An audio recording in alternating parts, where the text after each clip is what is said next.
د ورو سوال کړی دی وی په دې لارو کوڅو کې چې دا غریبانان ګرځي او یا د ځان نه غریبانان جوړ کړي او سوال کوي یا ګاډو له راځي یا کورونو ته ځي دوی له چې سړی تصور کړي دا صدقه به صحیح او که نه او که څوک ورله څه نه ورکوي او داسې ورته وایي چې موږ معاف که نو دا وینا به جایز وي چې موږ معاف که جواب دغه خلک دا چې کوم په لارو کوڅو کې ګرځي یا ګاډو له راځي او سوال کوي دوی له څه ورکول په دې نیت چې دا د الله دپاره ورکوم دا صدقه ده اوس که څوک وایي چې یاره دا کاروباري دی کیدی شي کاروبار کې نو د کیدی شي خبره الله ته معلومه ده الله به تعالی اجر درکوي ستا په نیت انما الاعمال بالنیات الا چې د یو سړي تا ته پته ولګي چې دا یقیني کاروباري دی نو بیا به له پیسې نه ورکړي کله سړي ته پته ولګي که او د دلته دا بعض د عربو کې بعض پیدا شوي دي او دغه کاروبار زموږ د کې نشته خو هغه ملک کې دي دا خبره مې یاده کړي ما ته یو ورځ یو کس وویل دلته وایي دا قصه ډېره ده د بعضو عربو کې هم د دې ملک دا نه بهر نه لکه د یمن دا خلک شته او د سنو ما ویل هلته نشته څه هلته نشته داسې سوالګر چې دی کاروباري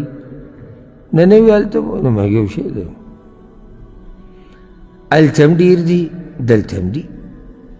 بعضو د کاروبار جوړ کړی شی به یې راغستی اوس دلته دا قصه راوتې د هغه اکسیجن غوندې کې ماشوم خولې ته به یې نیولی او هغه بند پروت وي نو ته دا د خولې ته څه شی اچولی چې دی دومره بیمار دی چې دی د اکسیجن نه بغیر بهر ته نشي راویستی نو خو دا شی سټارټ که که نه دا ماشین هغه بند دی او خولې ته هغه شی پروت دی د خلکو نه سم قمقلان جوړ کړی دا بس دقه او په مخه یو یو کس څه پیري ما په خپلو لیدلی په دې خپلو سترګو دلته یې ووینم بل ځای کې یې ووینم بل ځای کې یې ووینم ها بعض پکې پلار به یې د ځان سره راغستی په هغې کې وایي چې دا غریب دی دا یو بیمار دی د ګردې خراب دی او هغې ځان سره به دې اخته کړی او بعض د دروغو به ځان راواچوي او په ځان به رپرپی راولي نو شتي دا پکې هم شته او دغه هم شته او د دې خلکو د لاسه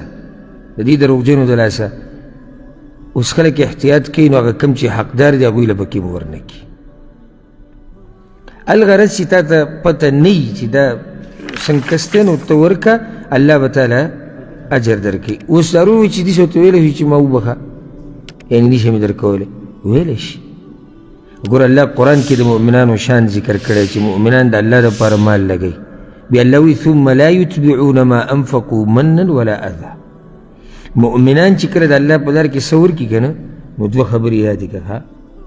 دوه خبرې ثباتي نه یادوي یې نه